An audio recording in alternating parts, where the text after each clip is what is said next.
which I found out to my peril. But I'm living with 4 of these violent psychopaths. It's getting on quite well. It's interesting when they're not carving stuff into the breakfast table.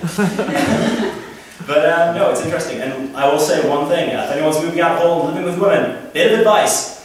One big rumor that's spread about women is that they like a clean house. Nothing could be further from the truth. What women like is a messy house, when they know that they didn't cause the mess, and that they can pin it on a man. Or stab it through a man if it's that time of the month. I had one particularly beautiful incident in the house, which is always going to happen eventually. The shower got blocked up. We had what you might call an encounter. Because we all know that 4 girls with long hair couldn't be responsible at all for blocking up a shower. You were pleased to know, lads, that I stood to my ideology. I took one for the team. I refused to take any notion of the blame for it. Because let's face it, until they can prove that the kitchen sink pipes link to the shower, then I'm not admitting to a damn thing. Yeah, it's interesting. The other thing I'd like to talk to you about tonight is accents. Because I am a Geordie. And don't worry, I didn't believe until about a year ago either. One of the beautiful things you'll notice about accents is that, especially with the Geordie one, it was voted the most pleasant accent to hear. Obviously not counting in Ireland, but one thing you can say, we're never going to be the most intellectual ones in the conversation when you hear in the recording. I've never heard this better demonstrated to me when I was in Edinburgh for Hogmanay. I was in a bathroom, there were a few lads in that public bathroom, don't get ideas. But I was just, snorting cocaine off the toilet seat, and I just happened to hear the following conversation between a Geordie and his somewhat upper-class friend. Now, I mean, I've got to get into the Geordie accent. I'd be talking a slightly posh voice for me anyway. So, biker, biker, biker, biker, biker, biker, biker, rules. Right, very much. So, standing in the bathroom, and all I can hear is, "Why, mate, how did we get here? There were men on the door." "Well, yes, my dear old chum, I simply told them that we were doctors." They let us straight in. I lied, plain and simple. It was a wonderful thing. You can imagine the guy being called Moriarty. So, hang on. Right, I get that. But are they sinks or urinals? Those would be sinks, Malcolm. Can I piss in them? You can't piss in the sink, man. We're doctors. At this point, some of the other lads in the bathroom decided, a Scottish guy tried to make his opinion known. "Alright, what sort of doctors are you anyway?" Posh guy didn't skip a beat, looked at him, "Of time." The Geordie guy, obviously feeling that his part had not been eloquent enough, went, "Aye, and you want to see me sonic screwdriver?" He did not, apparently, according to the wet thumb, and the sound of an impact of a very passed out Geordie on the floor.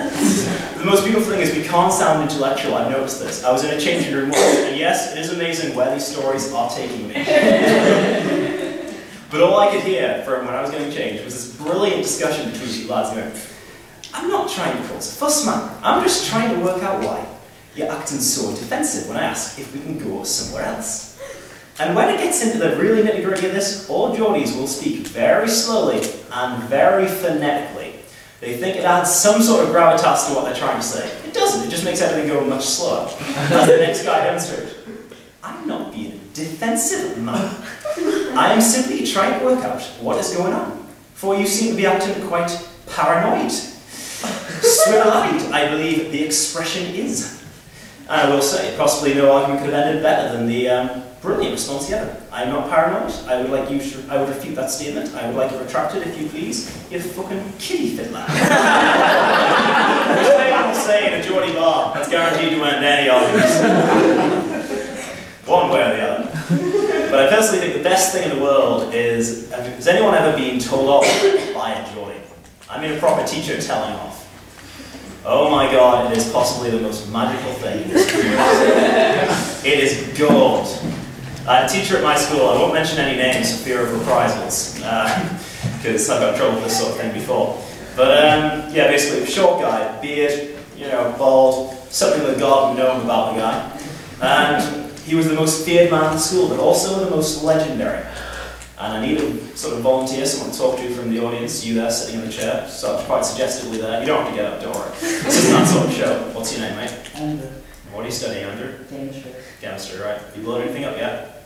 Not quite. Just a bit. Just about. Oh, I like how you're being really nice with that. What are you going to do with your chemistry? No idea. I like this guy. Nice and honest, you own up. You're going to have a careers talk one of these days. What do you fancy doing? I don't know, I'll probably be dead by then. Along with all the people in the room with me, if not, I'll be making things out of my chemistry set and then snorting it through a fine place. Don't worry, not all chemists end up like that. Only the better class of chemists know how to make cocaine. Anyway, so, right, your name's Andrew. I need you to think of something naughty that you've done. This is getting a bit weird. So, Andrew, something naughty, something you can imagine getting in trouble for.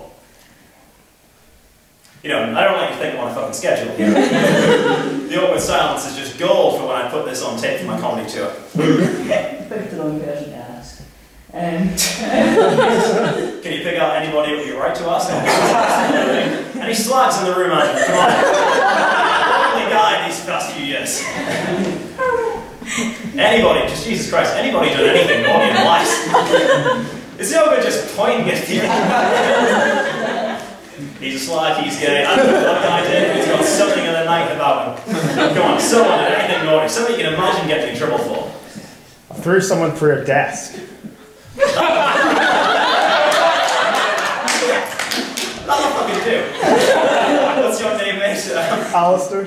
Alistair, Jesus Christ. At what point did this desk throwing incident happen and he offended you? He slapped you in the face? I can't even remember. I just remember pushing someone and then it's going flying through another desk. It was just some sort of white flattery. Had they done anything to deserve this sort of desk throwing treatment? Not that I'm aware. What's a regular Friday night for you, Andrew? Just walking through the street. Well, to be fair, mate, I saw the desk, I saw the person, the timing was right.